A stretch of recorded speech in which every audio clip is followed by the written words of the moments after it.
उद्या 2 फेब्रुवारी 2025 वार रविवार उद्या वसंत पंचमी आहे। आज गणपती बाप्पांची उपासना करण्यासाठी अतिशय महत्त्वाचा दिवस, कारण आज आहे गणेश जयंती। माझ्या सगळ्या स्वामी भक्तांना गणेश जयंतीच्या खूप साऱ्या शुभेच्छा। आजचा दिवस तुम्हाला शुभ जावो, महाराजांच्या कृपेने तुमच्या सगळ्या चांगल्या इच्छा स्वामी महाराज नक्की पूर्ण करो, हीच महाराजांचरणी प्रार्थना करते आणि आजच्या व्हिडिओला सुरुवात करते।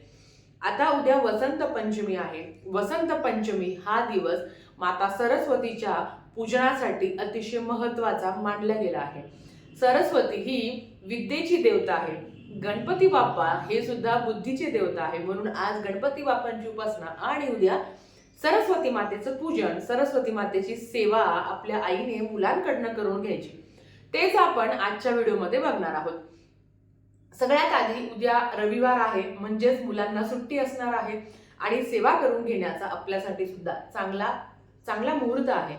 आता सरस्वती मातेचा फोटो जर तुमच्या देवघरात असेल किंवा मुलं जिथे अभ्यास करतात त्या ठिकाणी सरस्वती मातेचा फोटो असेल तर नक्कीच तो फोटो स्वच्छ साफ करावा, त्याला हळद कुंकू लावावं, पिवळं फूल अर्पण करावं।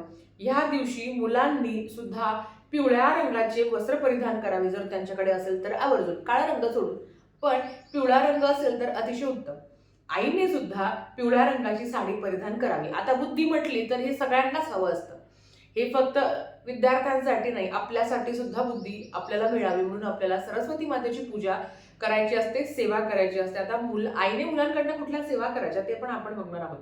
बघा, उद्या सकाळी उठून सरस्वती मातेचा फोटो असेल तर नक्कीच तो स्वच्छ करून, मूर्ती असेल तर कुठल्याही सरस्वतीचा मंत्र जर तुम्हाला येत असेल तर त्या मंत्र जप करून तुम्ही मूर्तीवर सेवा करू शकता, अभिषेक करू शकता। तुम्ही तो पाण्याने करा किंवा दुधाने करा, पंचामृताने केला तरी चालेल। तुमच्या घरात जे उपलब्ध आहे त्याने तुम्हाला मूर्तीवर अभिषेक करायचा आहे। आता सरस्वती यंत्र मिळतं। सरस्वती यंत्र कसं आहे तुम्हाला ते स्क्रीनवर दिसत असेल, तर ते सरस्वती यंत्र तुम्हाला ह्या दिवशी त्या सरस्वती यंत्राची पूजा करायची असते आणि जर असेल तुमच्याकडे तर ते स्थापन केलं असेल तर ते मुलांजवळ द्यावं आणि जर नसेल तर आवर्जून त्याची स्थापना करावी। आता याची स्थापना कशी करावी? बाजारात किंवा जवळच्या केंद्रात किंवा कुठल्याही दुकानात तुम्हाला सरस्वती यंत्र छोटंसं अगदी 5-10 रुपयात आहे ते तुम्हाला मिळून जाईल। ते यंत्र आणावं। सरस्वती एक संच मिळतो, तर केंद्रात जवळपास केंद्र असेल तर आवर्जून तिकडनं घ्यावं किंवा यंत्र घेतलं तरी चालेल। तर ते सरस्वती यंत्र घेऊन त्या आधी स्वच्छ पाण्याने धुवून त्याच्यावर 11 वेळा, 21 वेळा किंवा 108 वेळा सरस्वती मातेचा कुठलाही मंत्र जप तुम्ही करू शकता आणि पाण्याने ना अभिषेक करू शकता, म्हणजेच काय ते यंत्र सिद्ध होतं। सिद्ध करून झाल्यावर तो स्वच्छ करावा आणि ह्या दिवशी म्हणजे वसंत पंचमीच्या दिवशी तुम्हाला तो देवघरात स्थापन करायचा, पूजा करायची। नंतर जिथे मुलं अभ्यास करतात त्याच्या समोर ते यंत्र ठेवायचं असतं। मग आता तुम्हाला तो दिवस आहे, म्हणजे वसंत पंचमीचा दिवस आहे की तुम्हाला या सगळ्या सेवा करता येईल। आता हा स्थापन करून झाल्यावर, आता स्थापन सकाळ, दुपार, संध्याकाळ, रात्री केलं तरी हरकत नाही, पण सकाळी केलं तर अतिशय उत्तम।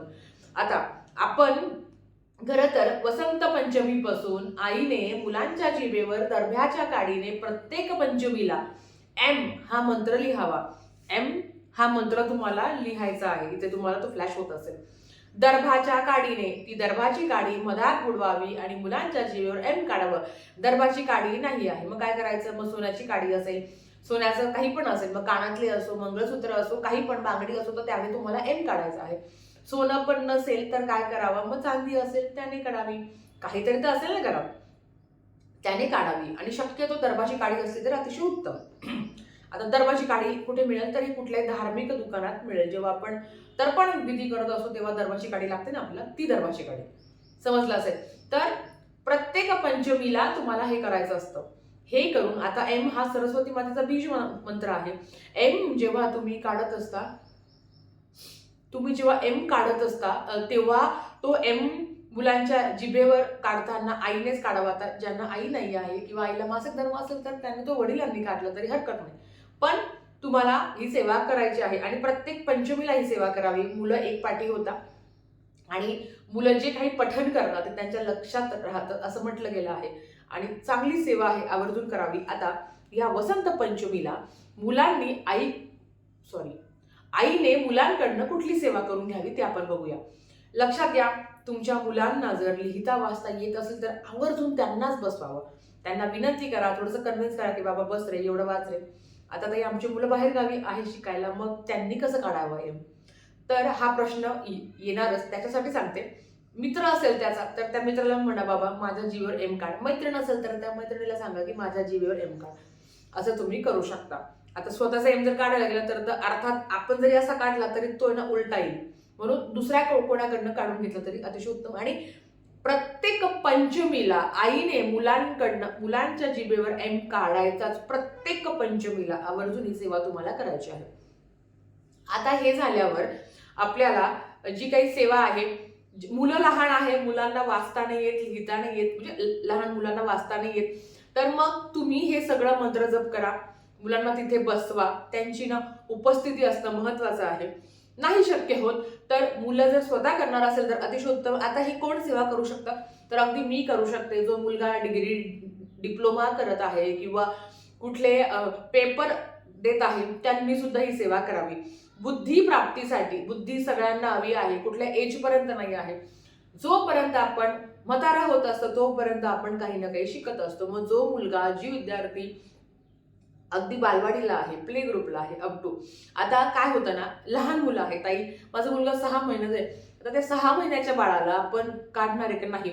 ऍटलिस्ट मुलांना त्यांची जीभ ओपन करता येईल. जीभ आपण जर त्याला सांगितलं बाबा जीभ काढ ग रे, बाई जीभ काढ रे, मग ती व्यवस्थित जीभ तुम्हाला देईल आणि मग तुम्हाला एम काढता येईल.